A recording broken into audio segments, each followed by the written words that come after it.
Hey, what's up, everybody? It's Khalil, and welcome to the Brick by Brick podcast. Hey, my name is Randy, and what we are here to do is make sure that entrepreneurs who are aspiring to get into business are able to actually make progress on a day to day basis, brick by brick. Let's get it. Let's get it. My question for you is what do you feel as if was one of the biggest lessons that you've learned in becoming an entrepreneur? And, I feel like that is a great question, but it's kind of like a three-part question. So the first part, I say the biggest lesson that I learned is to really just start, to just like go and just do it, But then at that same time, another lesson that I learned, and once I learned how to just get up and go, then I learned, okay, bro, you need to slow down and really like analyze the board. You need to have patience because things don't happen overnight. Like it's okay to slow cook the gumbo to make sure that when it's time to, eat, it's just right.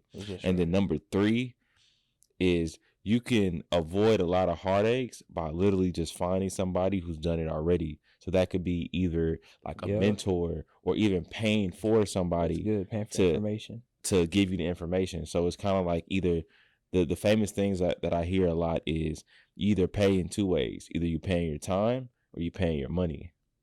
Facts. So those are like the three biggest things that I've learned through entrepreneurship. What about you though?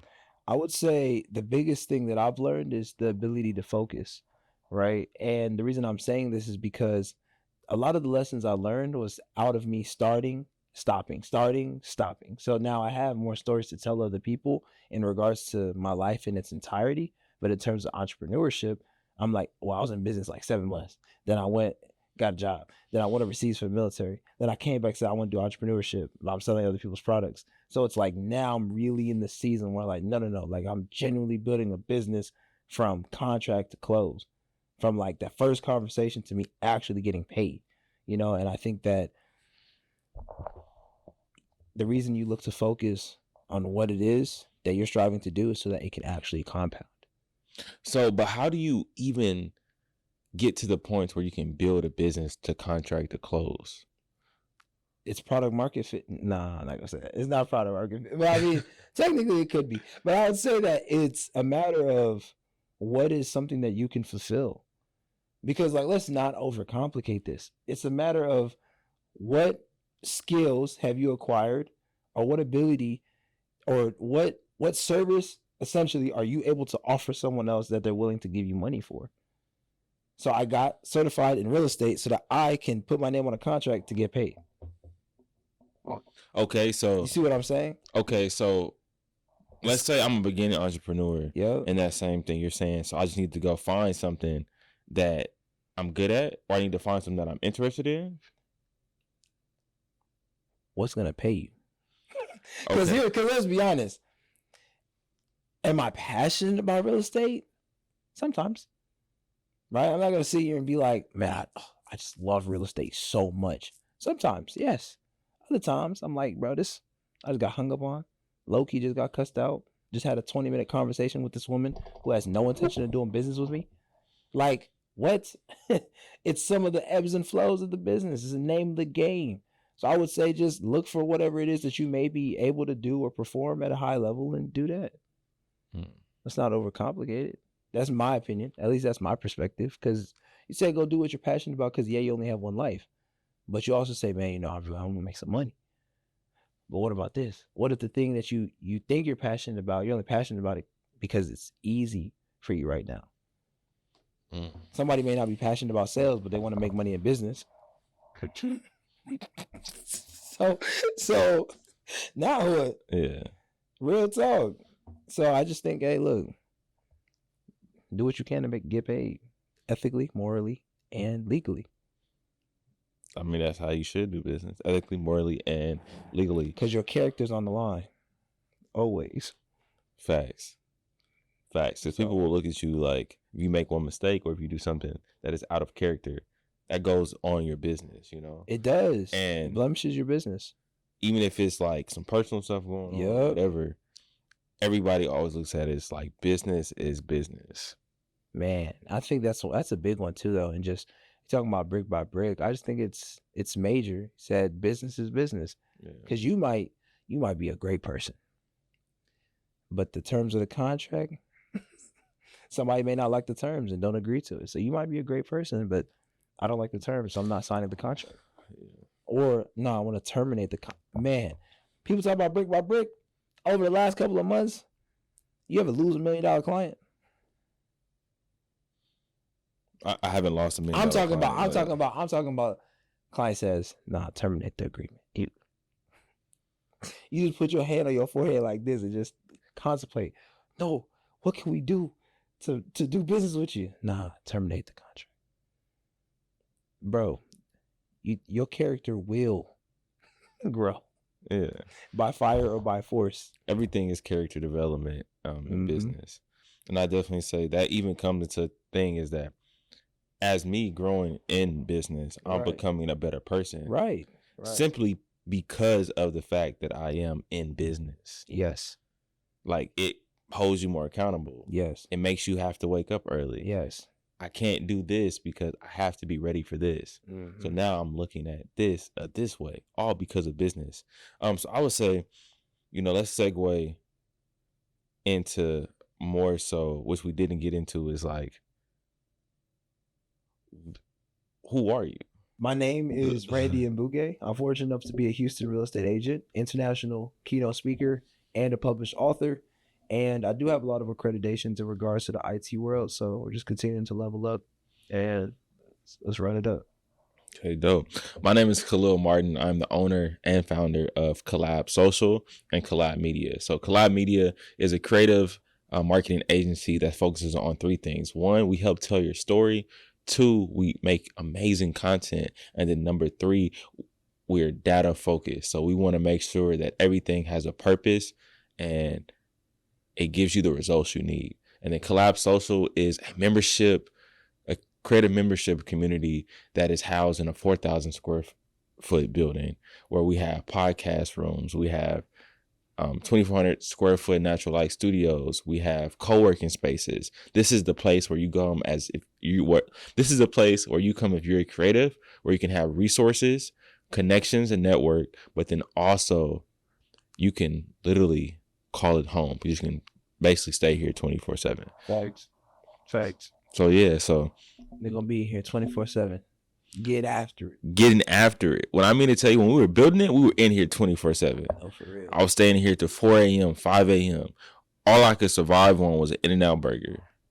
And energy drinks. I think that goes back to what the Brick by Brick podcast really is about, though. Because the thing is that everybody wants to say, I made $100K drop shipping. I made $100K within my credit funding business. Look, that's some people's story, but that's not everybody's reality.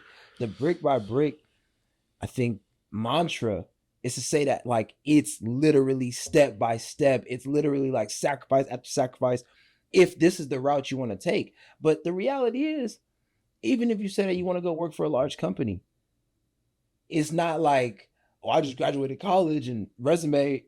No, like you probably applied for a lot of different companies, right? And you probably got rejected a lot. Entrepreneurship is very similar. It's basically the same thing. I think it's the same thing. It's basically, how can I say it? More risk, more reward. Everything is about the opportunity, right? So everything is about, okay, what do you find that is more valuable? So perfect example, right? You're applying for 20 jobs. That takes, 2 to 3 hours, right? To be honest. That lead time between they probably will call you back, maybe 2 weeks, maybe a month between you get that actual job, right? Entrepreneurship could be, you could dedicate 3 hours of your life to calling people back to back to back to back. And then one of those people that you call could be like, hey, I have $3,000 for you. That's literally how entrepreneurship is. Or you could call those hundreds of people, every single one of them say no. And now you got to make a decision to keep moving forward or just say, you know what? I'm going to go back and give me a job. I'm going to go back and get me a job for real. So, and get then it how you can. Legally, ethically, and morally. Then what is a scenario, a situation that battle tested you, that let you know like, okay, I'm doing all this. I'm supposed to be here. Man, I remember we had one deal under contract and it was my fault. The inspection report came back and I didn't do the due diligence I needed to. So we was like 2-3 weeks later, but we was in a close, like we had to close in like 2 weeks. It was like 7-8 p.m. in the night, and I'm on the phone with the lender, the listing agent, and the person who did the inspection. And if the person who did the inspection did not send a document or an email over to the actual seller's agent, I'm not even sure that deal would have went through. And so I think that in accomplishing that, in owning up to my mistake, learning a very valuable lesson in regards to the deal, the transaction, and also seeing the success of the deal closing is phenomenal. But I think those wins battle test you, because say the deal didn't go through, that's my character on the line, my reputation, and that's potential income that I will not see. And it's like, in a very real way, it's like you eat what you kill. So if you don't get that sale, you're not getting paid. So I feel as if that's a moment that really definitely battle tested me in regards to estate. Yeah. What about you? Man, I feel like I get battle tested so much, man. And it's like, there are a lot of things in entrepreneurship that don't get seen or don't get talked about, you know? Like, it could be an example of, there's a time period when I had no money, you know? I'm about to move out my apartment. So I'm trying to move out my apartment in like 2 to 3 days. But I have a lot of projects that I have to do, right? And everybody has this specific deadline on when they're supposed to be done, right? And so I'm battling, okay, get my personal life together, but I'm also battling keeping everybody on the business front on the exact timeline, while also taking on more opportunities to be able to pay for said rent, said personal responsibilities. And so it becomes like a cycle of like, it's almost like you're robbing Peter to pay Paul. And literally I stayed up like 3 straight days, bro, like just editing and trying to get ahead while still like, you know, I may be late on this or I may be late on this, you know, but I'm trying to communicate like, hey, like I'm really trying. And the business part side of it is you can't really articulate like, oh my goodness, I'm having such a hard time in life. It's hard to tell that. I'm having a hard time in life. Can you please just like, you know, especially when they paid you, give me time to do it. But at the same time, you're trying to stay professional and say like, okay, here, I'm gonna do it then. So it's like you end yourself up in a predicament to where either you just stay up all night and use 24 hours in a day and you actually execute everything to the best of your ability, or your character is on the line because you're not doing what you say you were going to do, you know? And so I think that was a time period when I was like, you know what, even though things are up and down, I feel like it battle tested me because I was like, bro, I really want this. Like, you know what I'm saying? Like, you were willing to put your foot down. If there's smoke, I'll take the smoke. When it comes to this. When it comes to Collab Social, I'll take the smoke. When it comes to some other business, I'll take the smoke, you know? And so, yeah, heavy is the head that wears the crown. So I definitely think that's a time period in entrepreneurship when I was like, you know what? I walked out of there with more opportunities at the end. So I was like, you know what? I must be meant to be here for a reason. And I think like it just, in a biblical sense, you know, Proverbs 17 verse 16 for the Christian Standard Bible, why does a fool have money in his hand with no intention of buying wisdom? You know, just really sitting on that it's like, it's not saying, and then you can interpret it however you choose. I think that in saying that you have some money and you maybe have someone who has the answer or has a series of answers to get you closer to your goal. Do you or do you not pay them because you're still not where you want to be? But you need the information to make more money. You need the information to make more money. That is very true. Isn't that interesting? You can get them out of books. And then it goes a thing too. It's like people say that, but then also, what do you do when it's like, okay, I can have the information, but now I need someone else other people to execute it. So would you rather pay somebody to execute, or would you rather pay somebody to? If all right, let's say I'm put you in a scenario, right? Mm-hmm. You have $100. Mm-hmm. You can either pay $100 to have somebody do a task for you. Mm-hmm. You can pay $100 to get new information that'll help you get to the next level. Right. Or you can pay $100 and you can invest it into something which you think is right, but you may spend the time period of learning the answers. What would you choose? I'm investing the $100 in myself for information. 100%. 100%. For real. I think it's just like understanding that we are our own greatest assets, right? And I think that regardless of whether you want to be the best employee that you can be, because that's the lifestyle you love, or you want to be an entrepreneur, there's that sense of investing in myself to create an even greater future. I remember when I was overseas and I was doing these webinars, and I call them KIP, and KIP stood for knowledge is power. And so we would be inside, the room in a workshop circle type of vibe.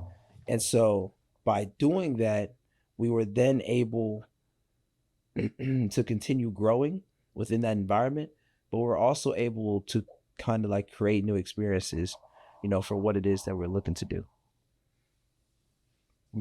Yeah. So, I would just say it's like investing in yourself is paramount. It's something that no one else will be able to take away from you. And I think that if I really like focused in on that when I was 18, 19 years old, probably be a little further in my life. What was the best advice you ever received? The best advice I ever received was, I think it's like, you are a sum of your decisions. So I think it was the quote by Warren Buffett saying most people only need to make 4 to 5 good decisions in their life. And so when you think about that, what truly matters? Because one decision can change everything. Your whole entire life. Change your whole life. Yeah. And so that's why I'm a strong believer is that whenever you feel something and it empowers you, the time is now. Take charge and do it, because one decision can change your life. Change your whole entire life. I think that it's so easy to get stuck in what's not going right instead of what can I do to make sure this goes right. Facts. And also think about this too. This is what I would say. We're going to go through a speed round. Mm-hmm. My question for you is, what would you tell your 18-year-old self? I slap him and say, lock in. Nah. My 18-year-old self, I'd say shoot as many shots as you deem necessary. Like, go out there and make a mess.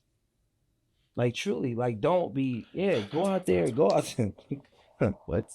No, but go out there and make a mess. Go out there and make a mess. Yeah, keep shooting your shot. Like, don't stop. Even on the hard days, go out there and continue to network with other people who may give you a shot. But if you don't make your presence known, how are you going to expect to get the opportunity? So that's what I would say to my 18-year-old self. What about you? I would tell them, 1, do it. I would tell my 18-year-old self, to whatever crazy idea or whatever idea you have in your head, just go out and do it. Try to make it, Mm-hmm. Number 2, I would tell them to only listen to themselves, because I feel like each and every single person has a feeling inside of them. They have something in them that is kind of steering them with their north star, in a sense. So I would tell him to, take time to get closer to God, take time to pray, but really fine tune your ears and listen into what do you want to do. And then number 3, I would tell my 18-year-old self is,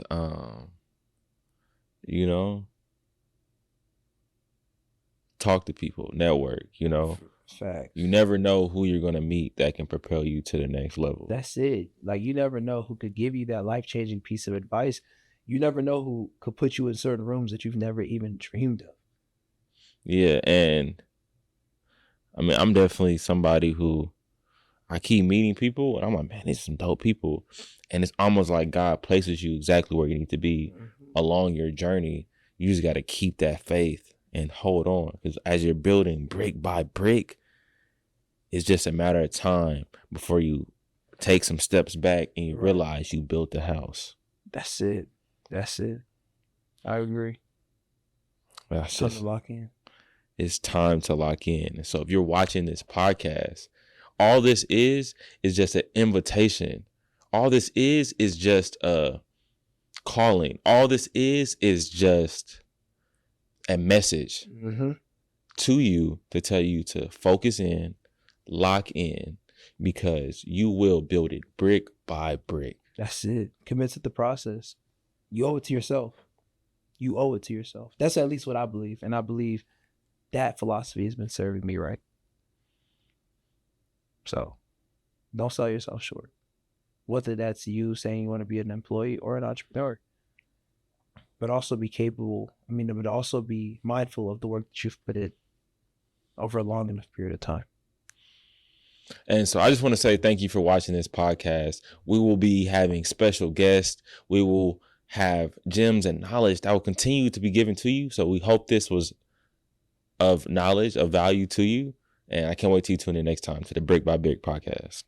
Let's get it. That's all we got. This is the take 3.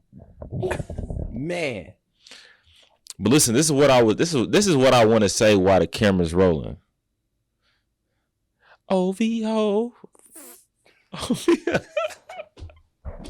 Not like us. Not like us. Bro, I've been feeling this feeling for a long time, bro. I've been feeling I'm meant to be here. I feel I've been meant to do something special on this earth, and it's just waiting for the right opportunity, and the preparation means opportunity for it to come into fruition, you know? And it's almost like I can see that it's getting harder, and it's getting better at the same time.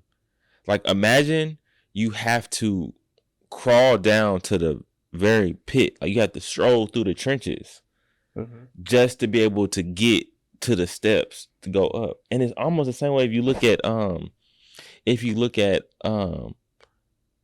emoji on the iPhone. You look at stock, the chalk charts. Yeah. It goes up, but it goes down all the way, and then it just goes the skyrocket. And I feel like that is what I'm living in right now. Right. Are you willing to stomach it? How bad do you want it? It's just a question. Who do I need to become to live the life that I desire? And I realize this is me being very transparent. Since we're recording, I'm just going to say this out loud, right? I bite on more than I can chew sometimes, right?